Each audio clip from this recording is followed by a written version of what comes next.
G'day, film fans. I'm Dave. And I'm John, and welcome back to The Love of Cinema, a pod in which we'll challenge one another to discuss movies, both new and old, with a strictly positive critical eye. That's right. And to keep us honest, we've made it a drinking game. Yes, we have. Oh, there it goes. If we say anything negative, because we're just sick of those negative reviews, if we say anything negative about this film, you're going to hear this sound. And that means we're drinking. Oh, yeah. So pour yourself a glass and let's pop some LSD and go for a drive. I mean, come on.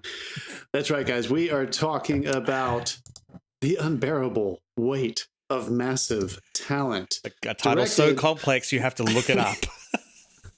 I mean, clearly it's a play on the unbearable lightness of being. They're just so. This is a shameless movie, directed and written by a man named Tom Gormican, who wrote That Awkward Moment, I believe. I was looking up some of his other things. Zac Efron movie called That Awkward Moment with Miles Teller and a couple other people I think are in that. Anyway, this is basically he's made a couple things before this, but quite literally, he's only credited with 2 pieces of work before this on IMDb: Ghosted and That Awkward Moment. And it was quite a while ago too. That Awkward Moment was his first feature in 2014. Ghosted was 2017-18, and then this. So I don't know, folks. We'll get into it. This made the blacklist as well. This screenplay, it sat there for a while they were trying to convince they were trying to convince Nick Cage to do it, and he wouldn't.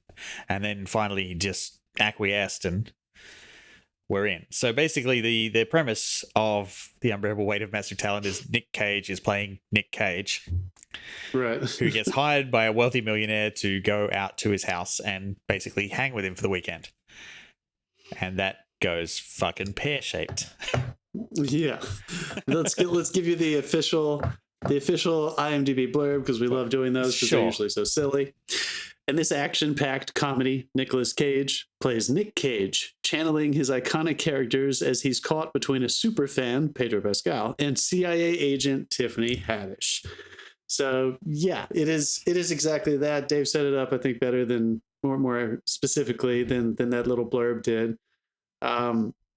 Anyone who enjoys the whole meta thing, I think fans of ridiculous satire made by Edgar Wright, who like having the fun action-packed stuff, or to the headier people, the Charlie Kaufman, the being John Malkovich. If you're into the satire and the meta stuff, I think you're probably going to end up having a good time with this one. It's kind of hard not to have fun laughing along, because it's so obvious that Nick Cage is very aware of what we all think of him and what he maybe.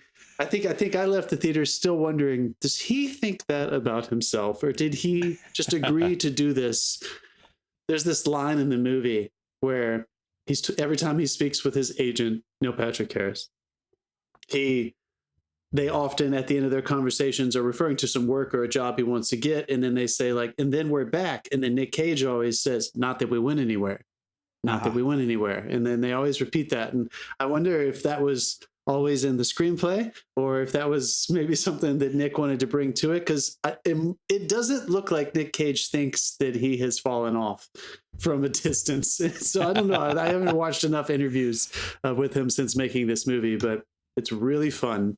It's really silly. It is definitely fun. I have no notes whatsoever. I'm going from memory on this one because I didn't know we were doing this one till recently.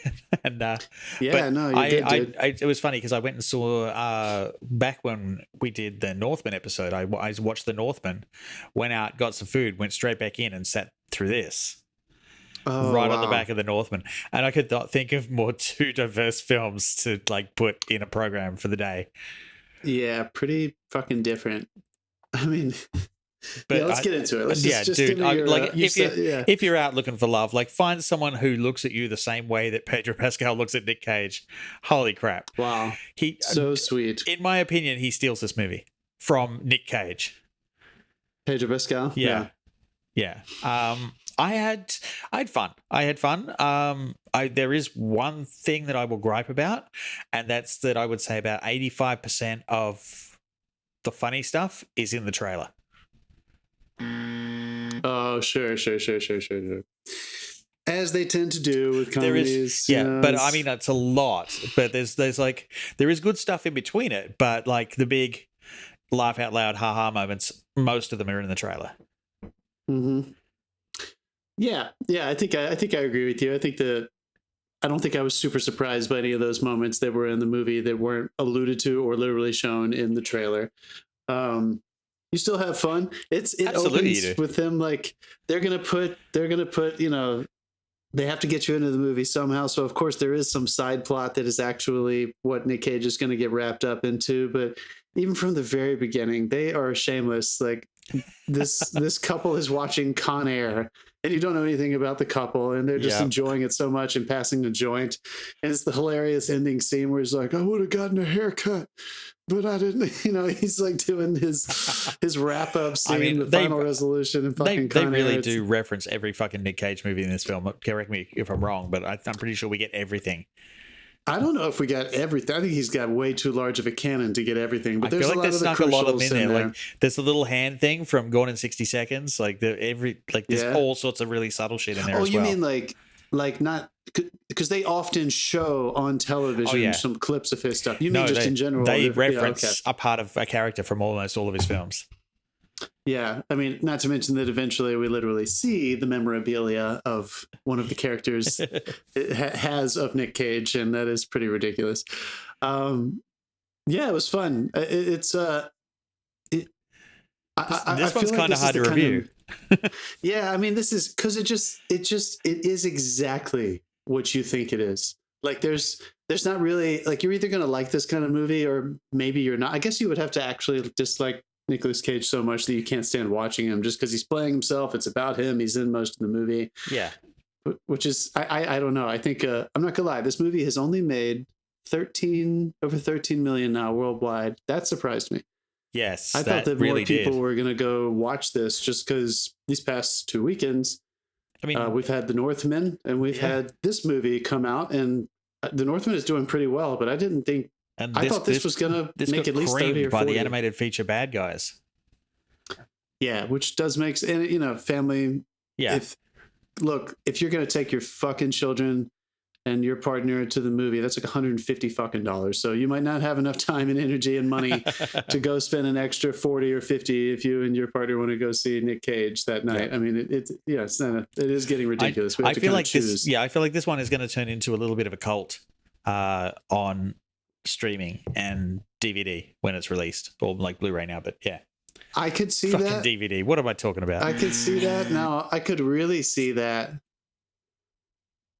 If they turned this into a franchise. Like, I know that's ridiculous, but I could see them like following the life of Nick Cage every like few years, then making something like this and being ridiculous. Just because I don't know, this thing just kind of feels like, unlike Being John Malkovich, where like that movie doesn't allude to itself as a film in the way that this one, without getting too much into spoiler territory. It's about Nick Cage. He makes movies. The plot of this ultimately is that Pedro Pascal is this very wealthy billionaire, and you find out the shady stuff that he's involved with, but ultimately he wants to make a movie. He wants to write a screenplay, and he wants Nicolas Cage to be in it. So of course this movie is going to be about movies and Nick Cage trying to get his career back with a good movie. So, I do think this kind of tips its hat to, there could be more of these, I think, if they wanted to, which is really, really silly. But I could see this turning into something where every 4 or 5 years we just revamp and see what shenanigans Nick Cage is getting into in his real life. I wouldn't be mad about it. That's true. This was definitely, it was a fun ride. And it does go to some ridiculous places, but you go right along with it. Like, Nick Cage is playing it serious. He's not playing it like I'm having fun here being the character that I am. He plays it serious. His family plays it serious. They have like a family cast for him. Pedro Pascal plays it 100% serious, to the point where you find out that he might not be such a good guy, and you're not convinced that you want him to be a good guy, and you're like, oh no. And like to be able to grab you to that point where you're like, he might be bad and I'm not comfy with that. Like, I feel like he did a great job with that character.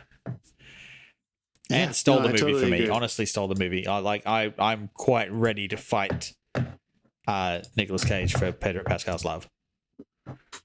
I mean, Pedro is once he takes his Mandalorian helmet off, he's quite sweet. Yeah, I think I totally agree. It's let's get into it. Let's see. I mean, come on, we can only say so. We both enjoyed it. It's a fun time. Let's go into the spoiler section. We're going to talk like about the trailer and spoil the movie. Yeah, if we fuck it, you can listen to us if you want to.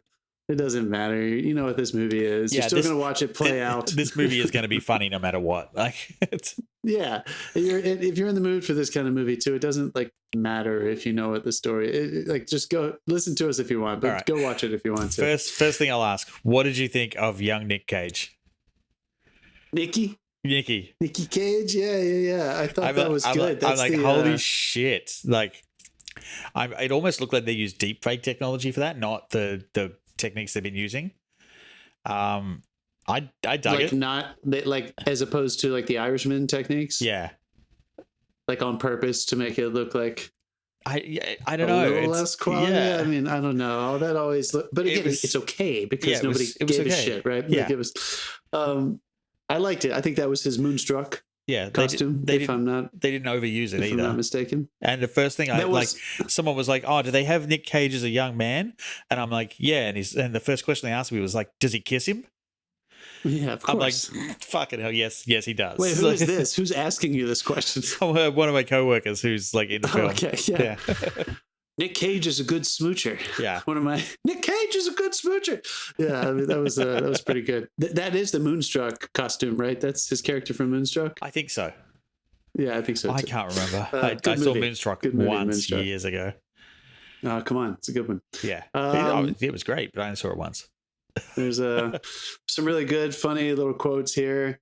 They really make Nick out to seem kind of who he is. They also, to their credit, not that, again, none of this matters. They had a lot of fun and we had fun watching it. But at the beginning of this movie, they have to acknowledge, as the audience is there, expecting them, how are they going to make Nick Cage seem like, everybody has wondered as he has navigated his acting career for the past 20 years or so, what happened when he started moving away from larger studio productions, and what happened internally, as an artist, is he seeking out these younger directors? He seems to take chances the way nobody else does.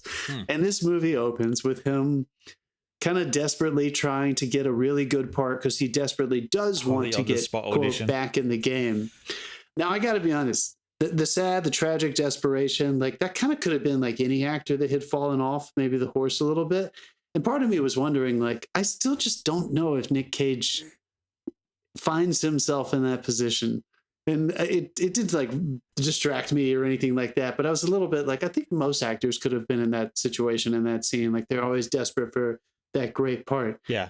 But whatever. I don't know if many of them are doing I don't know if they're doing a snap reading in the car park, but God, the Boston accent. Yeah. Folks at home.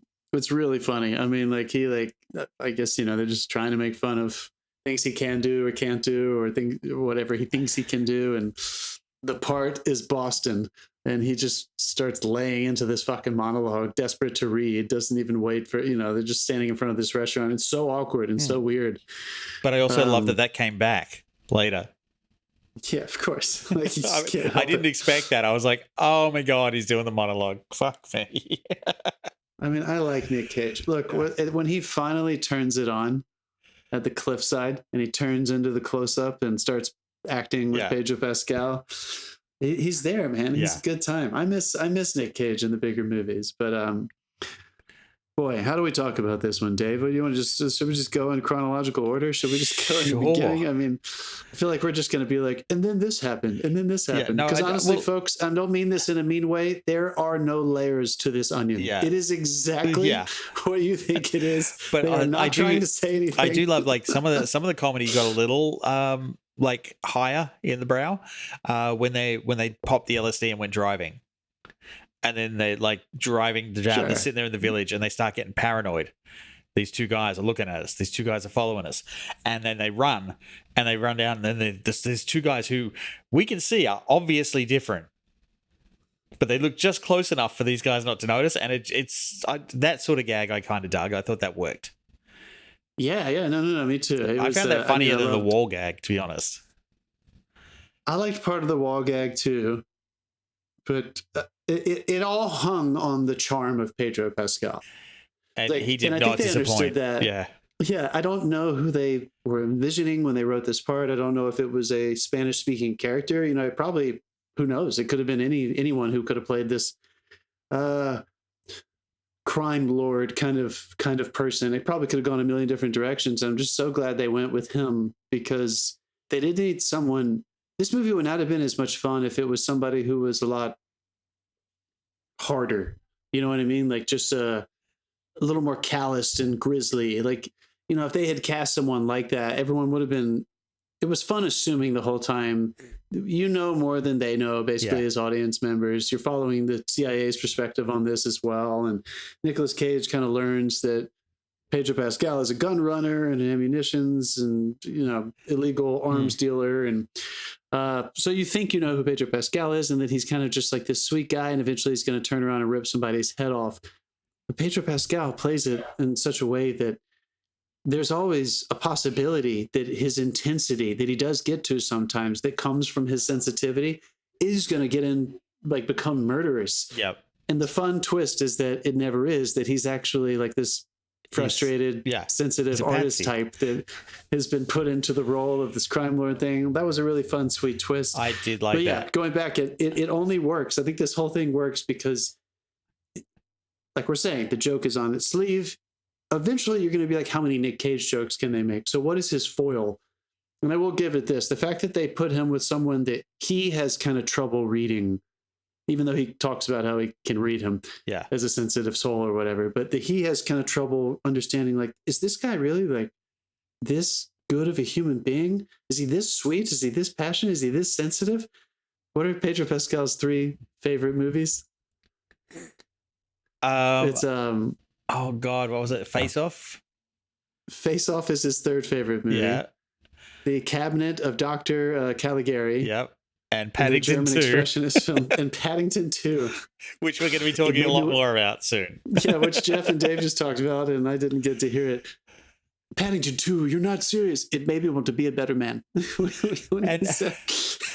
then I cried through the whole thing, and it made me want to be a better man. But then you get a second payoff for that joke later as well with the family.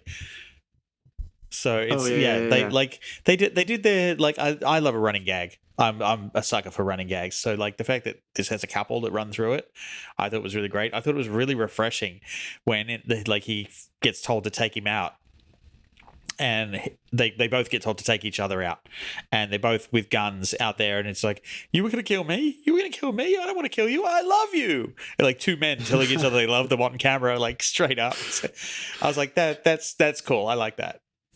Yeah, and again, I feel like if that had been a little bit more grisly from Pedro Pascal's point of view, the whole buddy movie, you know, there's always a little bit of that dynamic, but it was so sweet that, like, there was room in the I don't know, you know what I'm saying, with the dynamic. It didn't feel like these 2 guys who were like, I think I love you, but I don't want to say it out loud. Yeah. Pedro was just so sensitive. It was just let Nick Cage be really sensitive, and they literally just swapped shoes. So yeah. That was weird. I think my only criticism, that was a weird gag. That was like just for the running. Yeah, I think, like, it was a funny little moment in the car, but I think it was just for the penny loafers joke that it got the payoff. I think my only criticism, and it's a real criticism, so feel free to buzz me here. At some point, all right, folks, they start writing a movie together, and it's charming and it's lovely. Like, the reason Pedro Pascal brought Nick Cage to his birthday party is because he wanted him to be there, but he also had written a screenplay and he wanted Nick Cage to be in it. The way Nick Cage decides, because the CIA says, you need to stay there longer, don't leave yet, we need you to keep doing reconnaissance work for us. And his way that he decides I'm going to stay longer is he says, I want to write a screenplay and develop a movie with you, Pedro Pascal. And Pedro's like, yes, a million times yes. So they're writing this movie through the screenplay throughout the rest of this movie, basically through the latter half of the second act and the end of the film. And the whole thing is they're talking about it the whole time. So it kind of, in and out of the real life sequences, they're saying like, this would be good in the movie, or this is the movie, or they refer to a good idea or a bad idea. And the whole thing builds to this sequence at the end where, of course, ridiculous rescue, guns, violence, high stakes, people are dying. Running for embassies. It's just guns and, car chases and everything. And a really sweet moment with Pedro Pascal when he stands up for himself with his girlfriend and they try to, shoot down the cars that are coming at him. Really touching. I think I teared up a little bit. But at the very end of this movie, it comes down to the sequence where you think he's going to die, and his daughter throws him a knife, and he catches it. And when he catches it, it cuts to the movie version of the movie that they had written. And we are in the future at the premiere, and everybody loved it. Game over. Movie's over. Thank you. Good night. And that transition failed miserably for me, dude. That pissed me off so much. Yeah. I thought, Dave, tell me if you agree with me at all. I was so convinced because they had done such a good job of towing the line where like they would refer to something that like could happen in the movies, and then they would cut back to reality and be like, oh, but that doesn't happen. And it grounded itself again. I thought they were going to go the distance with that and it was going to be beautiful. And then they were going to cut back and Nick was going to have like not caught the knife correctly and maybe cut himself. Fucking bleeding. I thought they were going to totally be like, oh, this doesn't work, but that does not happen. I don't know how many endings they wrote, but they stuck to it. It never cuts back. Apparently all those high stakes gun chases and all that shit that they were referring to satirically, apparently it worked out perfectly. Everything's fine. Ribbon and a bow, and they made their movie, and now they're both superstars. It really let me down because I don't think that was the movie. Okay, I'll give you it was a little bit of a cheat. Yes, I just don't think that was the movie that led up to that moment, and it really.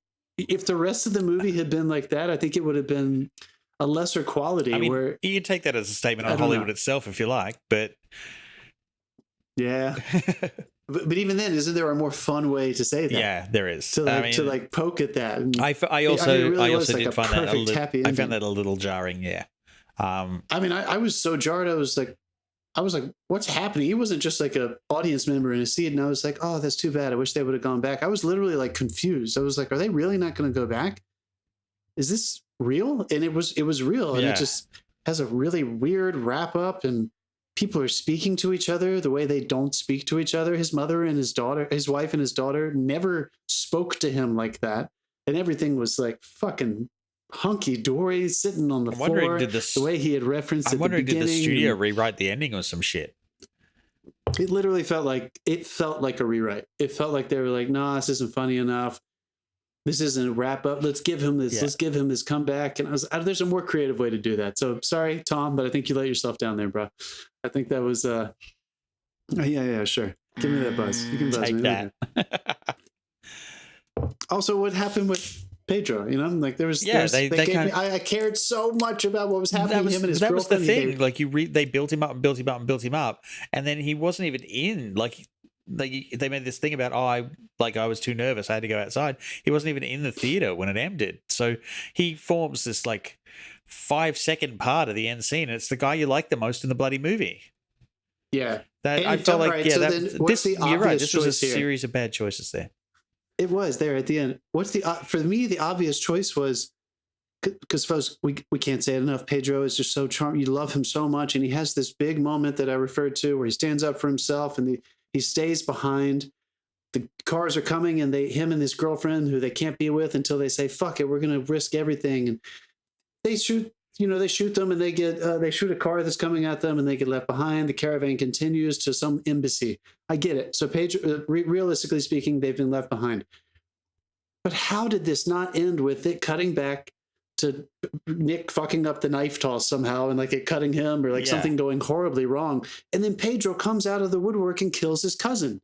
Like they were clearly setting it up for us. I don't know whether it kills his cousin, but take him out with a car or something at least. Like something where let's see him actually finish what he was saying about I need to stand up for myself. Yeah, fair. Yeah, because he took out one of the henchmen, but he didn't take out the cousin. He didn't reclaim his life, and it just it really did. It cut his character off of the shins.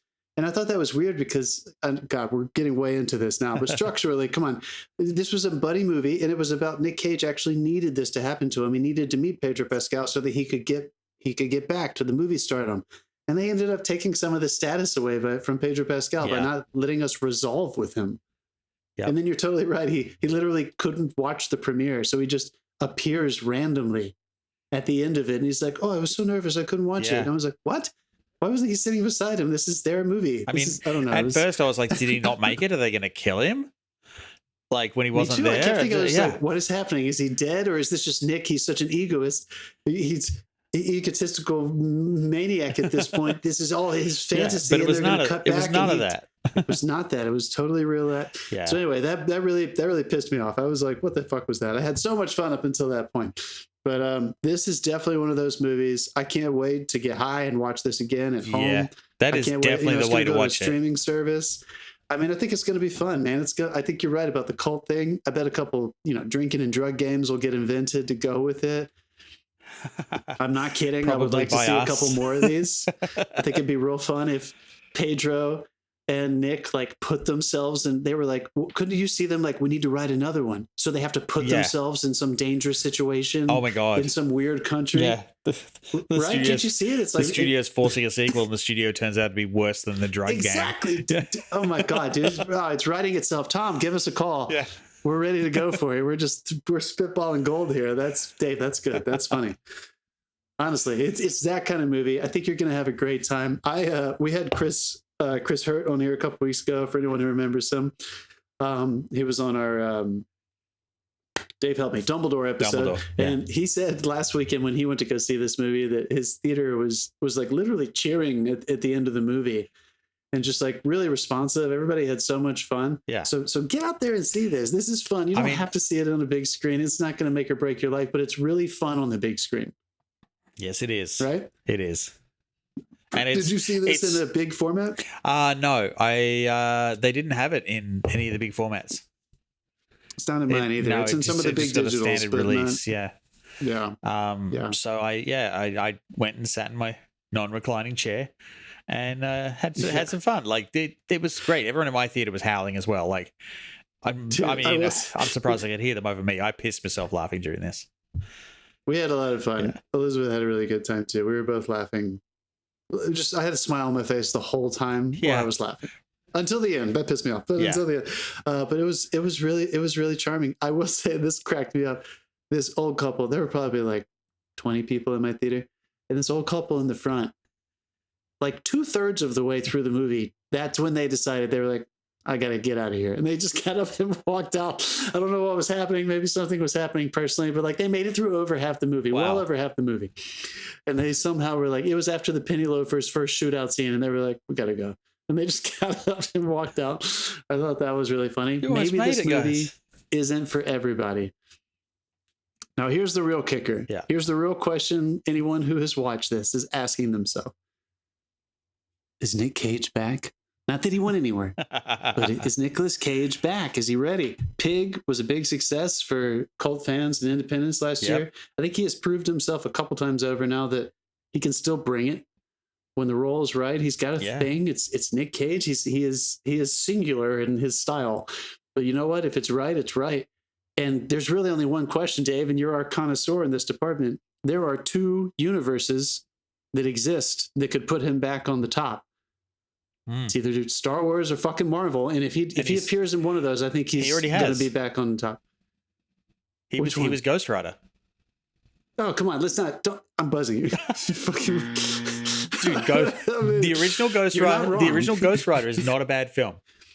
You're not wrong. That's early Marvel. The sequel is fucking pus, but like, you're right. He's Ghost Rider. You're totally right, but.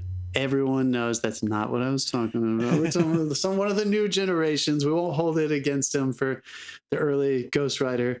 For anyone who doesn't remember, that is a dead ghost who like rides a motorcycle. He's a ghost of vengeance who made a deal with the devil. Yeah. And he rides a motorcycle. Right? His one rides a motorcycle. There's another one that drives a car. This was around the same time that Ben Affleck made Daredevil, right? I don't know. I've blocked that whole fucking thing movies. Out. Yeah, there's like early 2000s Marvel movies. I was like, what is happening there? They were really whole lot of gum against the wall for a couple of years there. They were trying things. I still don't mind the original Ghost Rider. I thought it was pretty good. You know what, folks, you heard it here. We got to rewatch Nick Cage's Ghost Rider, but I still think there's room for him to come back. So, Dave, let's play a little game. We're opening up the multiverse. Let's play a little game.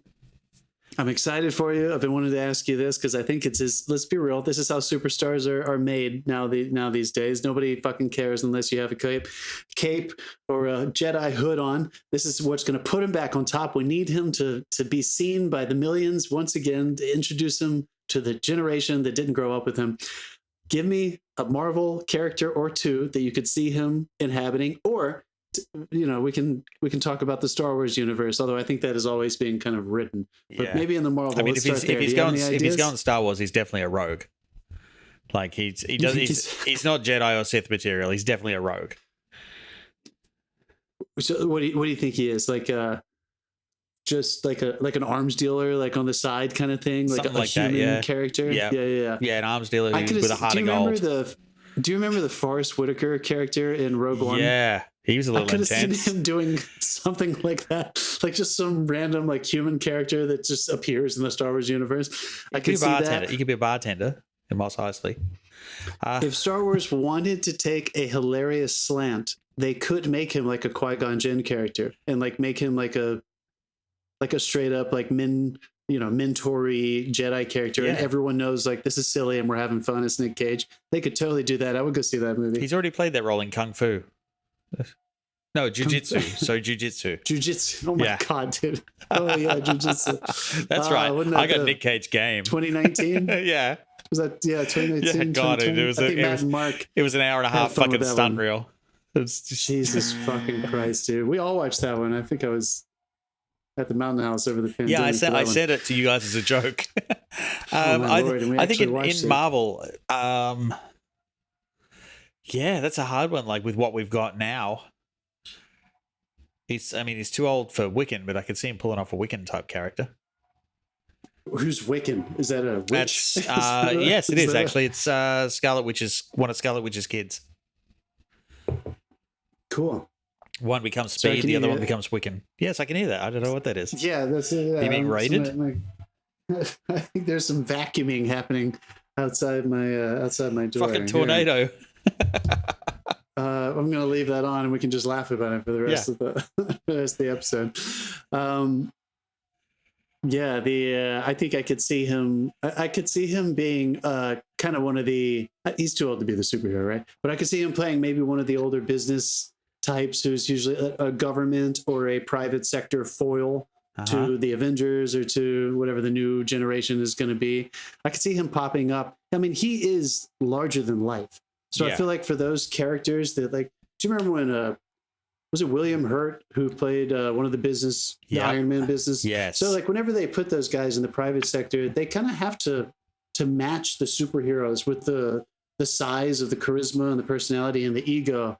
And I think he would have a lot of fun. I could totally see him doing that. Something fun like that. I could see him as an alien in Guardians. Oh yeah, that would be, I could totally see him doing that. How about this? This is a random, because we fucking love God damn it, who plays Kingpin? Who plays Kingpin? Vincent D'Onofrio. And we don't want to replace Vincent D'Onofrio. No, we do not. Hilarious. I could see Nick Cage, if it's the wild card choice, asking him to gain a bunch of weight and play Kingpin and shave his head. Could totally see that. I can't, because I don't want D'Onofrio to ever stop that. It's that's a tough one. Like I don't know where he would fit in now, given where they've gone. But again, ask me that question after I see Doctor Strange. Because I think that's going to open up some possibilities for sure. Folks, we're talking about fucking Doctor Strange in the multiverse. I don't know if you've heard of this movie that's going to be coming out. I can't get a ticket. Dave bought his tickets like 3.5 weeks ago. Dude, I had to buy my ticket at 3 a.m. That was the only time I could get the AMC servers to not crash. Well, anyway, I think we covered it. I think we do. I feel good about it. I had fun. It was like again, I watched The Northman just before it, so I was in the perfect frame of mind for something this light and fluffy. And it is light and fluffy and fun. So it is like you can put it on anytime. I think this is one of those movies that like we may have done a disservice like trying to talk about it. Yeah. I think it's going to be one of those that you want to watch just drunk and maybe a little stoned, and you want to just like quote with your friends and not really try to think of it as a movie. Yeah. You're just like it's just pure fun, and so if you're in the mood for that, I would definitely that's why I recommend can it. see it becoming a cult. I can see people having watch parties with this thing. Yeah, I could absolutely see it. I mean, I kind of want Nick Cage to like go around and like screen it and like just like really lean into this and like really just attach it to himself. I hope he does. Thank you. That was fun. I enjoyed it. Dave, I know you probably just did. I don't know if you split up your what you've been watching. I did. All right, what have you been watching, dude? Okay. I sat down and rewatched this. So this is watch number 2 of WandaVision. Is that because of Doctor Strange and the Multiverse coming out? I wanted to, because it's hailed as one of the best series because of the way it's built, and I wanted to see what my opinion of it was now that I've already seen it. I already know what the twists are coming, so I'm not looking for like every week there was a new Marvel theory about where this is going and that sort of thing. That was very distracting where you were waiting a week to watch it, so I just binged the whole thing from start to finish in a day, and it really holds up, and it's so much fun to watch now because with that big twist, which I won't mention in case someone hasn't seen it, you can see it coming a mile away once you know what to look for. Like I'm sitting there, I'm like, how the fuck did we not know it was going to go this way? Like they are telegraphing this. I could see there being millions of breadcrumbs, and it was just so clear when you're looking back. But otherwise, it's just this. You're kind of confused about the absurdity of the genres and the sitcom styles. Yeah, I'm not gonna lie, dude. I still hear the '80s theme song in my head quite a bit. I think that's my favorite theme song. We're making it up as we go along. I mean, it's they're all quite topical too. But there was a lot I think I missed the first time around because I was so distracted by all the theories of where it was going, and I just didn't. I put all that out of my head because it's over. We all know where it's going, so I just sat back and watched it, and it's a good rewatch. It's a really good rewatch. Nice, dude.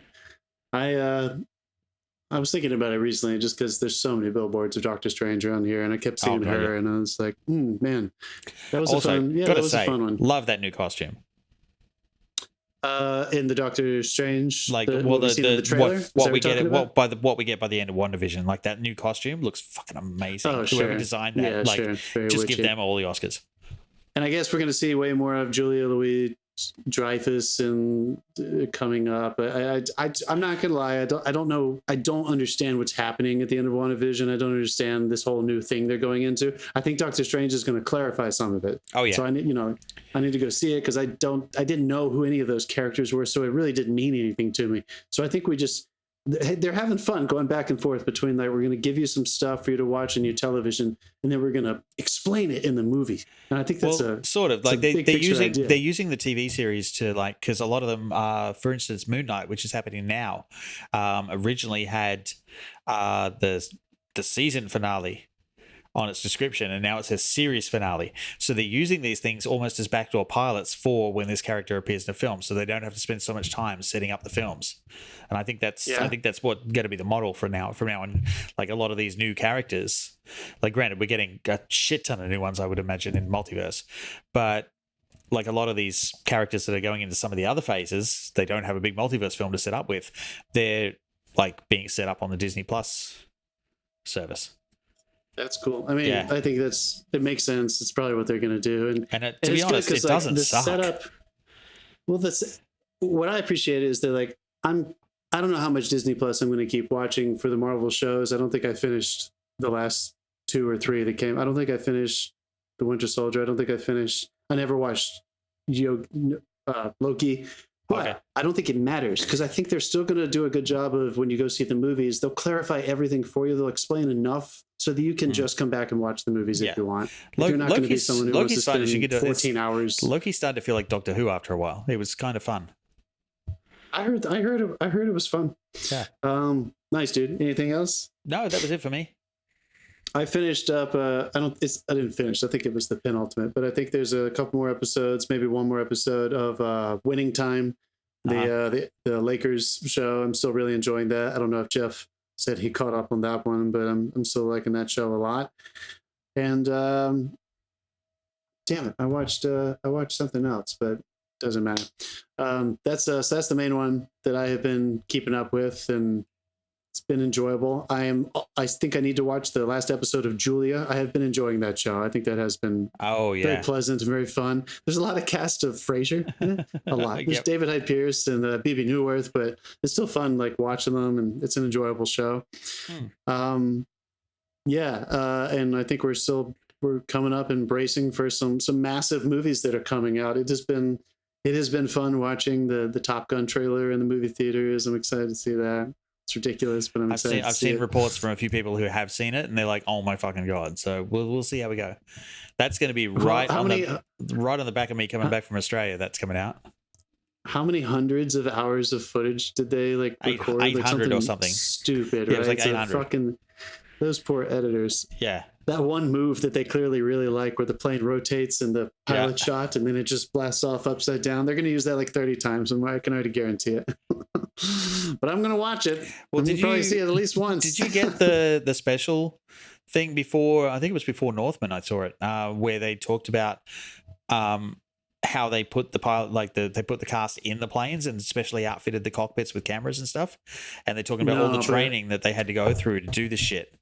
And I have been reading about it. Yeah, it was epic. So yeah, that's how Tom does it, man. I feel like he did a very similar thing in for the helicopter chase at the end of the last Mission Impossible. There were like 11 cameras around and inside the helicopter, and he was really flying it. And so, yeah, I mean, I think he clocked like 300 hours. If he dies, we don't want to miss it. I mean, it's just the discipline is just insane. Now we're getting into Top Gun, but I am excited for that one. There looks like there's some fun big movies coming out this summer. So talk to us, folks. Tell us what we should be talking about. If you have any, we try to pick once a week. We only have one we can choose from. A lot of times the schedules work out, so there's an obvious choice. But if you have something you want us to talk about, let us know. Yeah, because there's a couple of quiet weeks coming up. It's a true story. Everybody, hit up Dave as well. He's going to be on vacation, not next week, but starting after that. He's going to be gone for a while. So make sure you send him some love. He's going back to the motherland. We're going to miss him, and we're excited to have him back at some point in June. Go and fight some fucking spiders. Yeah, fight some fucking spiders. G'day, crikey. He's gonna go down there and say things like that. Well, I have to, otherwise my bloody dad wouldn't understand what I'm saying. Me bloody dad. Me bloody dad. Oh my god, that's so good. All right. Film fans, thank you so much. Go watch The Unbearable Weight of Massive Talent. I think you're gonna have fun.